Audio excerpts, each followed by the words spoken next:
Well, good morning. I decided I might try to do some recording today. For right now, my voice is still a little raspy from waking up and not talking. So, John is still at home in bed, and my little one is sleeping. So, just want to catch you guys up. I was raised as a Jehovah's Witness. I was born in 1973 in Alabama, Montgomery.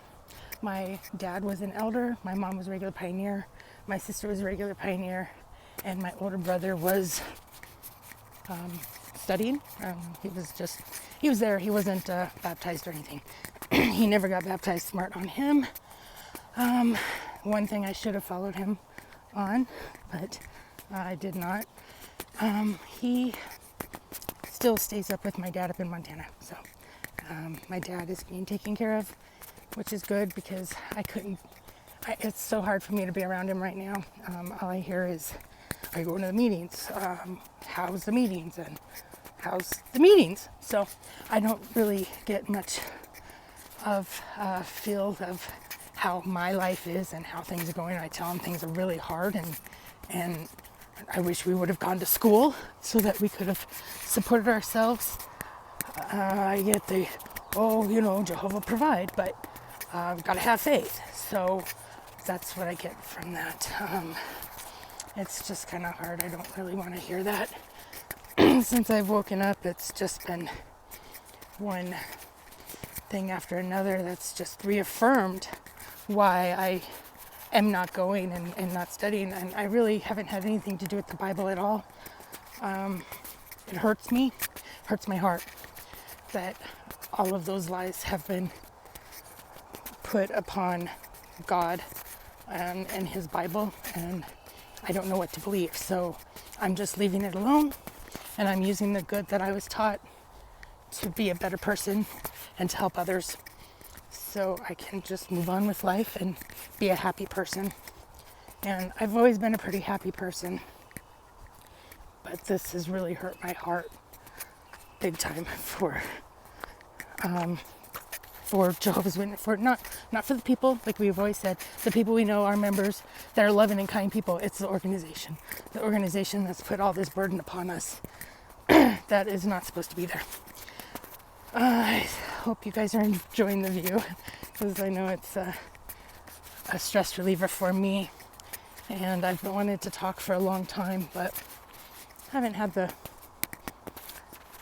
alone time and not really sure where to start. So there's a little bit there, 3 minutes overview of the last a little bit dealing with my dad. So when I was born in Alabama, he was an elder. We were in an all-white congregation. They had the segregation. So he gave a talk about how we're all brothers and sisters and we all are one, how we shouldn't be segregated from one another, being brothers and sisters. So he moved me and my family, or us, our family, over to the all-black congregation. So we were the only white family in there. They all loved us. I was the little white baby they all passed around. So needless to say, we moved here. It was kind of a culture shock for me.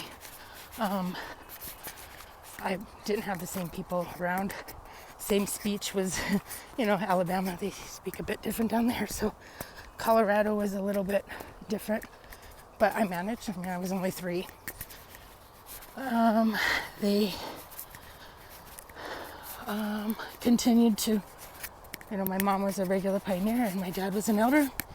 And then my dad became at that time in 76, it was a presiding overseer. So my dad was the presiding overseer of a new congregation they were forming. And I wouldn't say I didn't feel we had any privilege.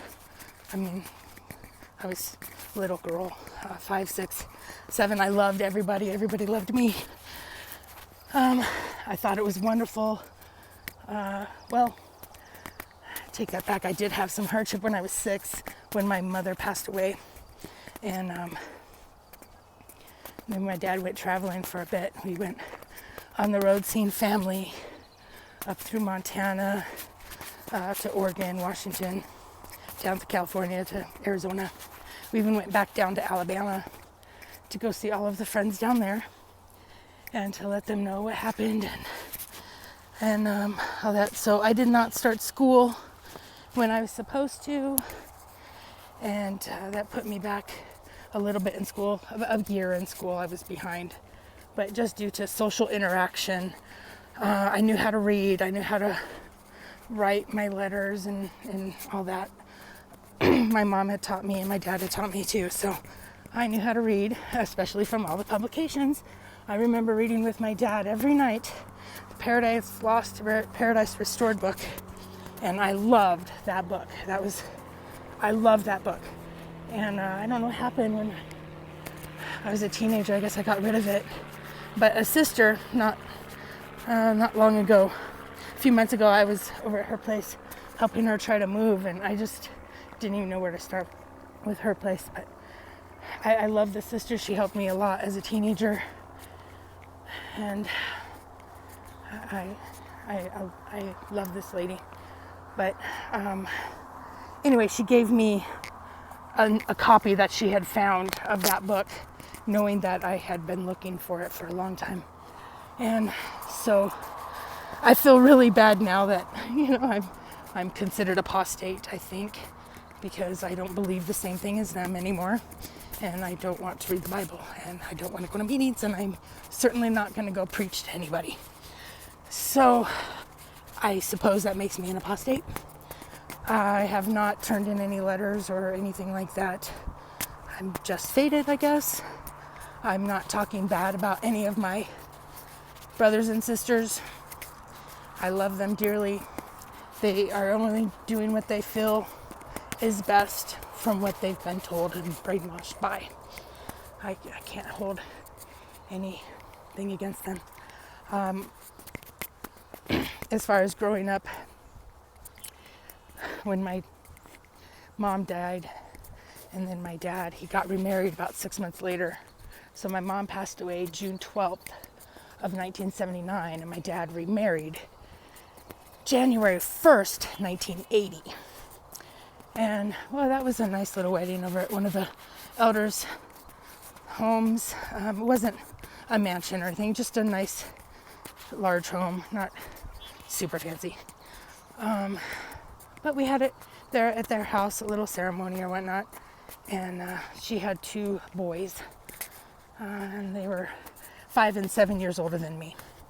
So they became my older siblings. And I thought that was great. I guess. I don't know. My dad had asked me, how do you feel about having a new mom? I thought, well, can't say she's gonna be my mom, but I guess it's nice to have a girl around, I guess. I don't know. I was very, I don't know,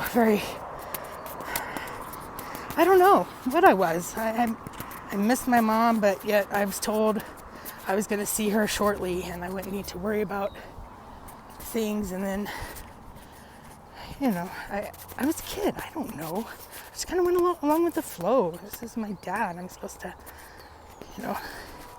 listen and obey and follow and be a good daughter.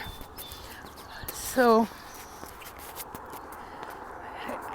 it was very hard. So adapting to those 2 and Martha, and my dad didn't do so well. They used to fight a lot, and my dad had moved, they bought a house out in Montbello, and because Martha wanted it and Dad didn't want it. He didn't want to move out there. He wanted to wait and get a house more South Aurora, not in the area that she had chosen, Montbello. So anyway, the congregation we were going to was out that way off of I-70 in Chambers. And so we were going there. But since they have fought a lot, my dad had stepped down as well from being an elder, due to my mom dying and just trying to take care of me and traveling. Like he he was like, well, this is a little bit much right now. So he stepped aside and said, I need to focus on my family and my little girl. So that was very nice and loving and kind of him. He set those aside, all those responsibilities aside for me. He even said, though, and the witnesses don't have all the answers, because he even has been in deep depression since then. And he said that only because of me, he didn't shoot himself. So who's to say he totally believes everything either? I just know he said it was because of me, not because of I didn't want to feel, anything against Jehovah or my soul, not making it into new system. He just said it was because of me. He knew I would be the one that would walk in and find him if he had done it when he was going to. So thankful for that. I didn't need to deal with that either. So that's a little relief. Let's see what else. Oh, sorry, I'm getting closer to home, and I didn't want to start this with an hour walk. I only wanted to do it when I had about 20 minutes left or so. That way I'm kind of have to focus. Anyway, let's go back here. Let's see. The congregation we're in had some great, loving, giving people. They were very giving. There's a little old lady. Everybody knows her. If I say her name, everybody will know who I am, because I was pretty much an adopted daughter for her. I would help her with her food bank at the congregation. My family would help distribute her food. And of course, we benefited from it as well, because at this time my husband couldn't work. We were having lots of health problems for him. But this has been later in life. So anyway, there are loving, giving people in the congregation that try to help others. And those people, I don't believe, have to be witnesses. Those are the good people that like to help people regardless of what religion they are. It's just nice to know that not being a witness, there are good people in the world.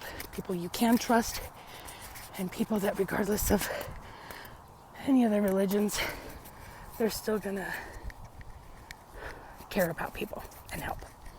And that's what I want to be. I want to be one of those people that just helps. I want to not care about your religion. I don't want to care about if you dance around on tarps under the moon and spit. I don't care. Do that if that makes you happy.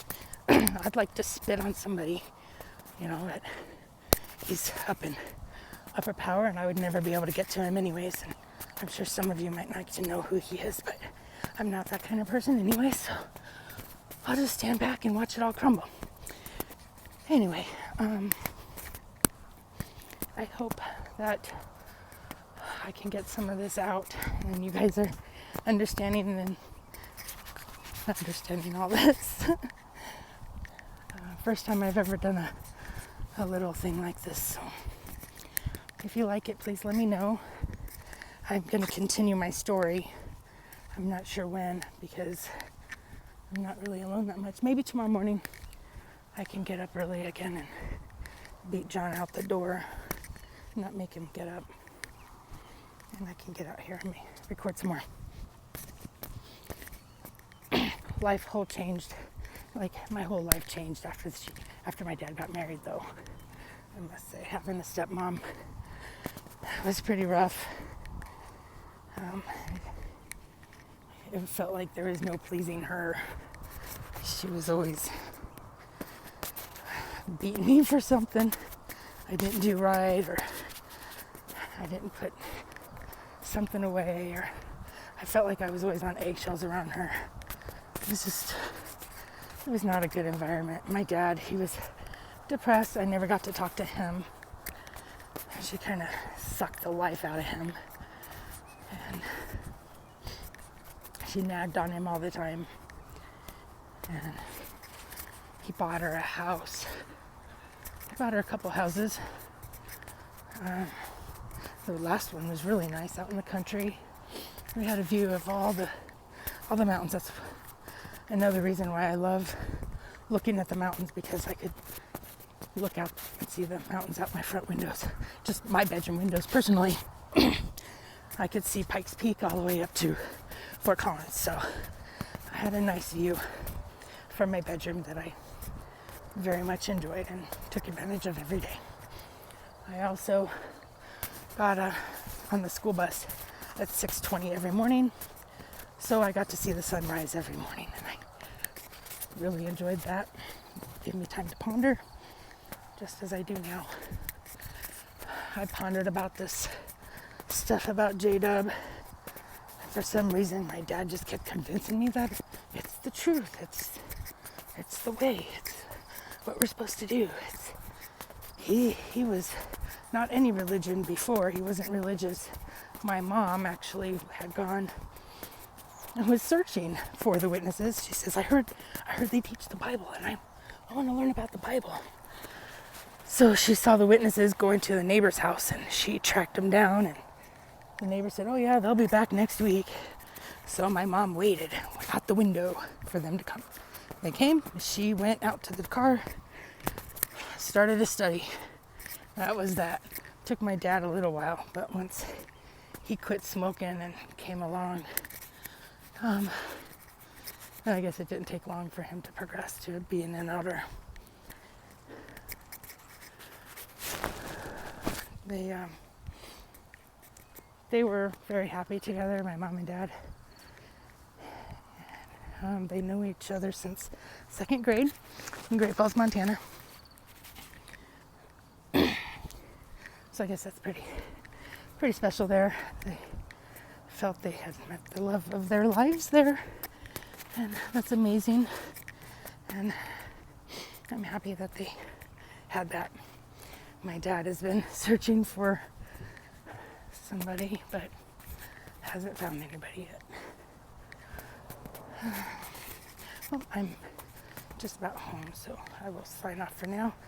Please subscribe. Let me know if I did okay on this first one. And I try not to be too jumpy on my topics. I just kind of want to get an overview of how I was raised a little. So until next time, have a wonderful day. Happy Sunday.